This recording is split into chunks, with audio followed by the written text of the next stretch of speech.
विनोद बहुत ही शरारती बच्चा था। वो कभी टिककर घर नहीं बैठता था। एक दिन शरारत करते करते वो अपनी बड़ी सी कोठी के बाहर चला गया। एक कार से उसका एक्सीडेंट होने ही वाला था कि नौकर ने उसे बचा लिया। इस चक्कर में नौकर के कुछ चोटें भी आई। यह घटना कितनी गंभीर होगी, विनोद को इसका आभास भी नहीं था। उस रात को फैमिली मीटिंग हुई और 2 दिन बाद मामा जी उसे एक अन्य शहर ले गए। 4 दिन बाद चाचू वहां पहुंचे और उसे लेकर एक अन्य शहर में चले गए। 3 दिन बाद पापा उसे अपने साथ ले गए। विनोद की सोच से उल्ट वो उसे घर से कोसों दूर एक बोर्डिंग स्कूल में ले गए। उसका एडमिशन एक क्लास नीचे करवा दिया गया। रोते हुए विनोद को छोड़कर पापा ऐसे चले आए जैसे वो उनका इकलौता बेटा नहीं था।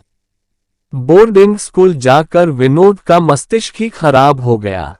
उस आजाद पंछी को पिंजरे में जो कैद कर दिया गया था। कुछ ही दिनों में वो बीमार हो गया। डॉक्टर की सलाह के चलते स्कूल वालों ने मजबूरन पिता को बुलाया। विनोद ने पिता को देखते ही अपनी सभी गलतियों की माफी मांगते हुए घर ले जाने की मिन्नतें की। पिता ने उसे संभाला, उसे अकेले में ले जाकर एक अजीब सा सच बताया। तुम्हें यहाँ सजा के तौर पर नहीं भेजा गया, तुम्हें सुरक्षा के लिए भेजा गया है। तुम घर पर नहीं, यहाँ सुरक्षित हो। पिता ने गंभीरता से बताया। पापा, क्या मैं आपके साथ असुरक्षित हूँ? हैरान होकर विनोद ने पूछा। हाँ बच्चे, हम अपने कामों में उलझे रहते हैं, इसलिए चाहकर भी तुम पर नजर नहीं रख सकते। तुम अभी इतने बड़े नहीं हुए हो कि तुम्हें आसपास के खतरों का पता चले, इसलिए यही सही है कि। कौन है वो जो मुझे मारना चाहता है? विनोद ने अपने पिता की बात को काटते हुए डक और गुस्से से अपने संभावित कातिल के बारे में पूछा। वो कभी ना कभी तुम्हारे सामने आ ही जाएगा। मेरी भगवान से हर पल ये दुआ है कि वो कभी तुम्हारे सामने ना आए। कहकर पिता चले गए। उस दिन के बाद नन्हा विनोद कभी नहीं रोया। उसकी आंखें हमेशा अपने संभावित कातिल को तलाशती रहती। स्कूल खत्म हो गया मगर वो नहीं आया। कॉलेज खत्म हो गया मगर वो नहीं आया। विनोद ने अपना व्यापार शुरू करने से पहले एक जगह नौकरी करनी शुरू कर दी। नौकरी को भी 2 साल हो गए मगर वो संभावित कातिल नहीं आया। विनोद समझ गया कि उसके पिता ने उसे उल्लू बनाया था। ऐसा कोई नहीं था जो उसकी जान लेने आने वाला था। उसका मस्तिष्क पूरी तरह खराब हो गया। वो नशे की तरफ बढ़ ही चला था जब उसे काउंसलर इश्तिहार दिखाई दिया। पता नहीं क्या सोचकर वो काउंसलर के पास चला गया। बिना झिझके या कतराए उसने अपने अभी तक के जीवन की गाथा सुना डाली।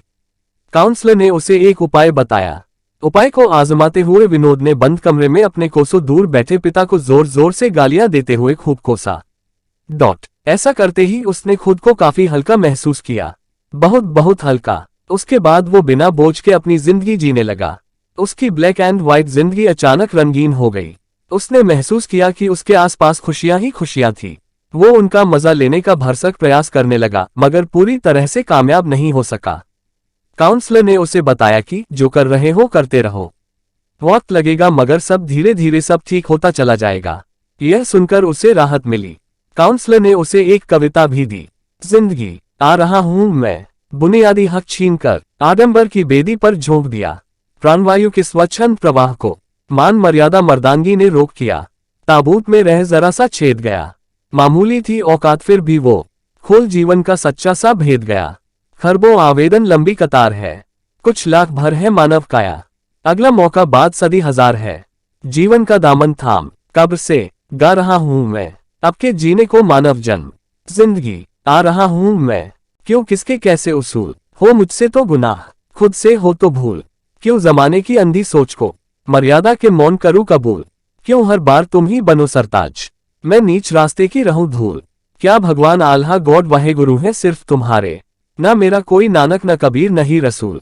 तमाम रुकावटें झेल कर भी मैं कमाता जाऊं, तुम चंदन टोपी क्रॉस पग पहन कर करो वसूल। जान पे बनी तब जाकर आत्मा का सच पा रहा हूं मैं, अब के निशुल्क जीने को जीवन। जिंदगी आ रहा हूं मैं, रूढ़िवादी स्याह चश्मा उतार, संग रंगीन जिंदगी दौड़ लो। सबके लिए है पर्याप्त संसाधन, बदरंग अभाव की बंदगी छोड़ दो। वास्तविकता में जीने का हक है सबका, अज्ञान स्वर्ग स्वप्न टोंच तोड़ दो। सब रह सकते हैं हंसी खुशी यह सच दबाती, हर अफवाह की चोंच मरोड़ दो। मर्जी की नाक से मर्जी का श्वास लेकर मर्जी से जीने, आ रहा हूं मैं, हंसने रोने गाने चिल्लाने को। जिंदगी, आ रहा हूं मैं। इस कविता को पढ़कर उसे बहुत हौसला मिला। उसने नए जोश के साथ जिंदगी की तरफ हाथ बढ़ाया। वो रोज कविता पढ़ते हुए नॉर्मल हो ही रहा था कि कुछ अजीब अनचाहा हुआ। एक पार्किंग में उस पर हमला हुआ।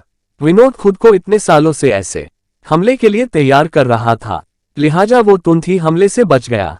ये देखकर हमला करने वाला नकाबपोश भाग खड़ा हुआ। विनोद ने पूरी जान लगाकर पीछा किया और नकाबपोश को धर दबोचा। वो भूसे मारे जा रहा और पिटता हुआ नकाबपोश मार खाते हुए भी गाली बकते हुआ उसे मार डाला। विनोद नकाबपोश के से अपने अंदर जो बेहोश होने तक उसे पिटता रहा। उसने इतने सालों जहर इकट्ठा कर रखा था, वो उसकी एक एक बूंद निकाल देना चाहता था। तत्पश्चात उसने पुलिस को फोन किया।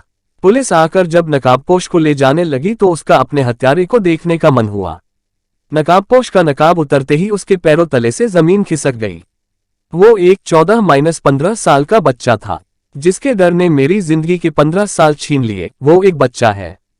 ये मुझे तब से डरा रहा है जब से वो पैदा भी नहीं हुआ था। सोचते हुए विनोद बुरी तरह से हिल गया। वो फौरन अपने पिता के पास गया और पिता से वजह पूछी। जवाब वही पुराना घिसा पिटा मिला, खानदानी दुश्मनी। कुछ दिनों बाद टीवी पर कसाब दिखाया जा रहा था। कसाब को देख सुनकर वो विनोद घबरा गया। वो फौरन पुलिस के पास गया। आपके पिता ठीक थे, ये आपके खानदानी शत्रु भूप सिंह का ही पोता है। आपको जान से मारने के एकलौते इरादे से ही आपके पास आया था, सब इंस्पेक्टर ने बताया। इसके साथी? विनोद ने पूछा। नहीं, इसका कोई साथी नहीं। असल में देखा जाए तो इसके पूरे खानदान में कोई मर्द ही नहीं बचा। सब यहाँ वहां लड़ते हुए मरे गए। इसके खुद के रहने और खाने के ठिकाने नहीं है।